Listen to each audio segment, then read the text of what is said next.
বিসমিল্লাহির রহমানির রহিম। দেখো, গ্রামের দৃশ্য আঁকানোর জন্য তোমরা অবশ্যই কৌশল অবলম্বন করবে, আর কৌশল অবলম্বন করলে কঠিন দৃশ্য সহজ হয়ে যাবে। দেখো, আমি আর্ট পেপারের একদমই এই অংশে একটা ইংরেজি লেটার এম এঁকে নিয়েছি, এবং এই এমের এইখান থেকে দেখো, এই যে আর্ট পেপারের মাঝ বরাবর এইখান থেকে আমি একটা সোজা দাগ টেনে নেব। দাগটা আমি হালকা হাতে টেনে নিচ্ছি। পরবর্তী সময়ে এই দাগের কিছু অংশ আমাকে মুছে ফেলতে হবে।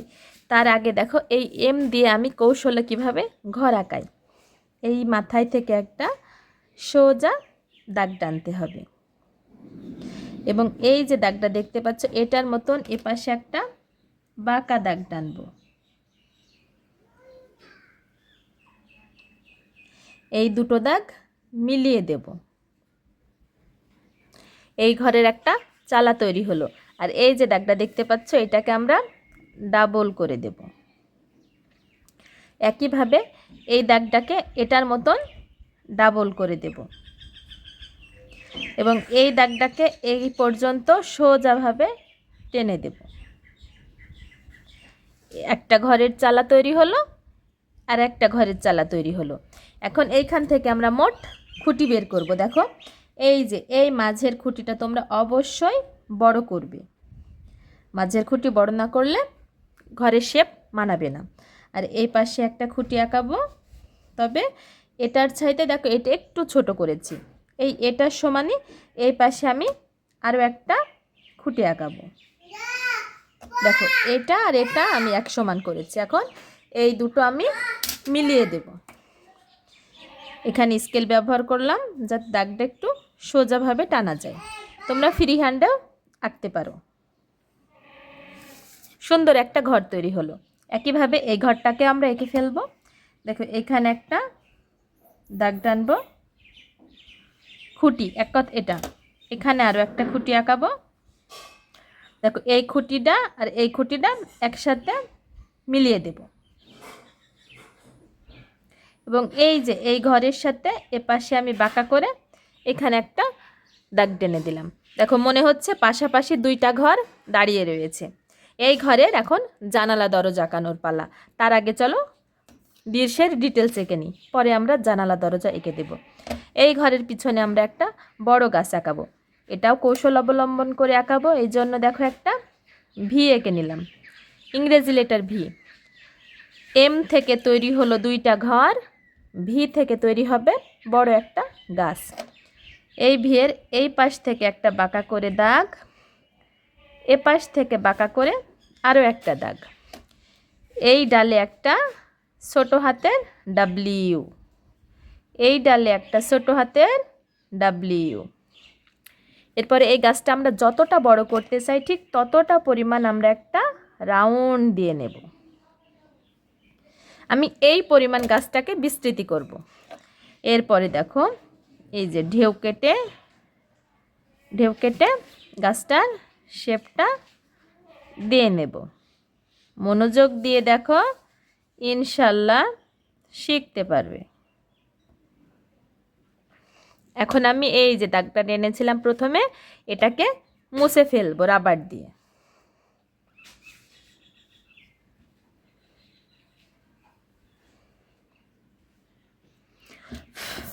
দেখো, কত সহজেই আমার একটা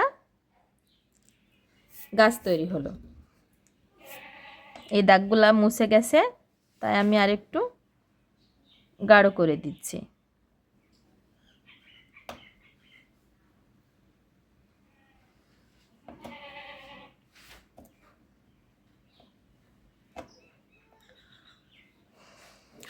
দেখো, এ পাশের কাজ আমার কমপ্লিট। এখন আমি এ পাশের কাজ করব। এইখানে আমি একটা নারকেল গাছ আঁকাবো। সেই জন্য দেখো, এইখান থেকে ধরে ওপরের সাইডে নিয়ে যাব, এবং ওপর থেকে ধরে আবারও নিচের সাইডে নিয়ে আসলাম। এইখানে আমি কিছু নারকেল এঁকে দিলাম। তিনটা গোল করলে তিনটা নারকেল হয়ে গেল। এখন নারকেলের পাতা আঁকাবো।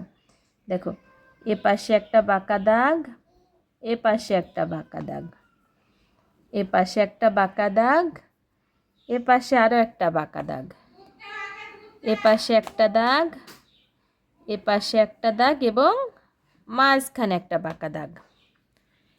দেখো আমার গাছের পাতার শেপটা দেয়া হয়ে গেছে।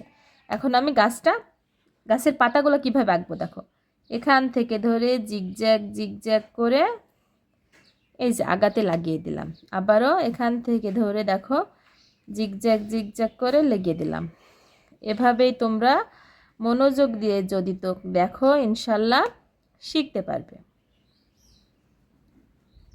এই যে এ পাশের গাছটা একইভাবে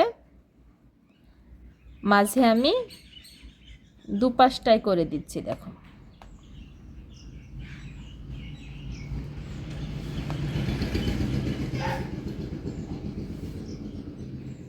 সুন্দর একটা নারকেল গাছ তৈরি হলো। এখন এই নারকেল গাছটা যে একটা পাড়ে অবস্থিত, সেই পাড়টা আমরা রেখে দেবো। তার আগে চলো নারকেল গাছের দুই পাশে কিছু ঝোপঝাড় রেখে দিই। এরপরে এই নারকেল গাছটা যে এইখানে একটা পাড়ে অবস্থিত, সেই পাড়টা এঁকে দেব। এই জন্য দেখো এখান থেকে ধরে এই পর্যন্ত নিয়ে আসলাম, এরপরে এইখানে বাঁকা করলাম, এবার এইখানে আরও একটা বাঁকা করে এই পর্যন্ত লেগে দিলাম। মনে হচ্ছে এই পাড়ের অংশে নারকেল গাছটা অবস্থিত। এখানে কিছু ঘাস অ্যাড করে দিলাম নারকেল গাছের কাছে। দেখো মাঝে মাঝে কিছু নারকেল গাছের ডিটেলস করে দিলাম। মনোযোগ দিয়ে যদি তোমরা দেখো আশা করি শিখতে পারবে। এই যে মাঝের এই দাগটাকে আমরা রাবার দিয়ে মুছে ফেলবো।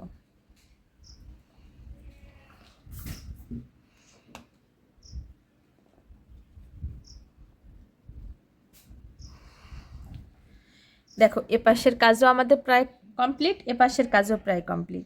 এখন এই যে এখানে আমরা একটা পাড়ের অংশ আঁকালাম, সেম একইভাবে এপাশে আরও একটা পাড়ের অংশ এঁকে দেব।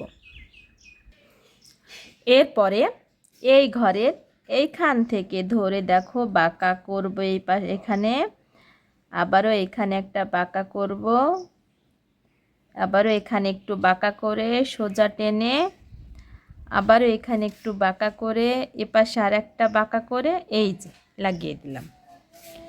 সুন্দর একটা পাড়ের অংশ তৈরি হলো। এই যে দাগটা দেখতে পাচ্ছ সোজা, এই দাগের বরাবরই এখানেও আমরা আরও একটা সোজা দাগ টেনে দেব। দেখো কত সুন্দরভাবে আমার দুই পাশে কাজ কমপ্লিট হলো। মাথায় রেখো জানালা দরজার কাজ কিন্তু আমাদের এখনও বাকি রয়েছে। জানালা দরজার কাজ আমরা একটু পরে করছি।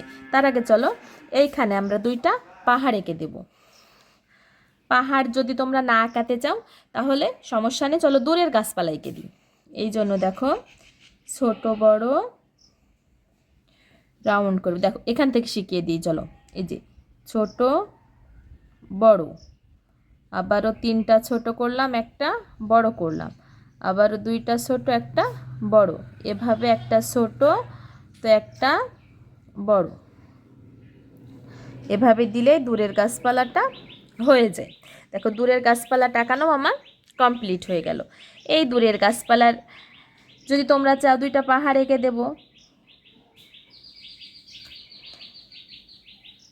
এভাবে দুইটা পাহাড় এঁকে দিতে পারো।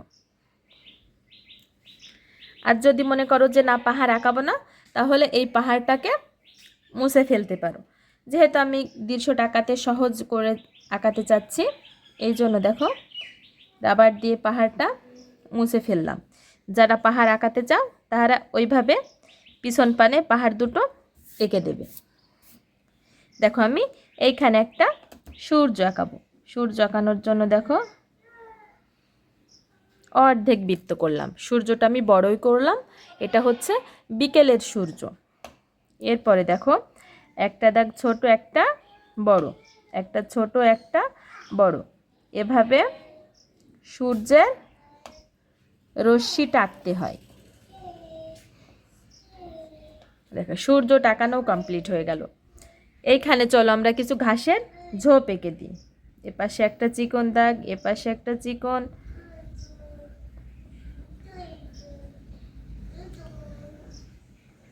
সুন্দর একটা ঘাসের ঝোপ এঁকে ফেললাম।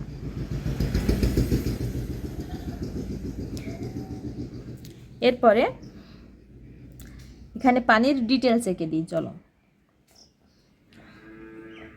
আমরা চাইলে এখানে একটা নৌকা আঁকাতে পারতাম, তো নৌকা যদি আঁকায় দৃশ্যটা আরও কঠিন হয়ে যাবে।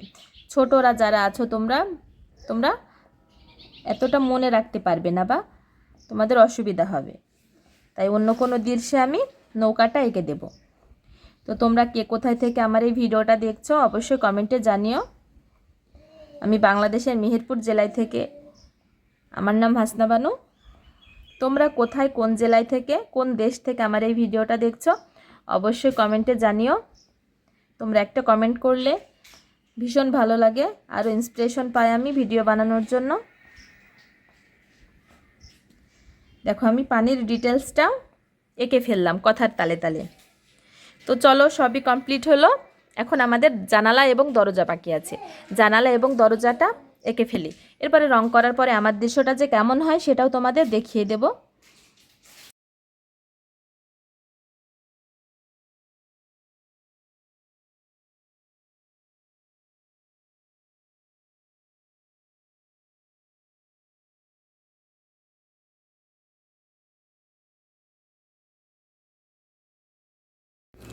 রং করার পরে আমার দৃশ্যের ফাইনাল লুক এটা। তো আমি দৃশ্যে কোথায় কোন কোন রং ব্যবহার করেছি তোমরা মনোযোগ দিয়ে দেখে নাও, এবং তোমাদের দৃশ্যতেও সেম সেই রঙগুলো ব্যবহার করো, তাহলে তোমাদের দৃশ্য ইনশাল্লাহ সুন্দর হবে। তো আজকের মতন এখানেই বিদায় নিচ্ছি। আল্লাহ হাফেজ।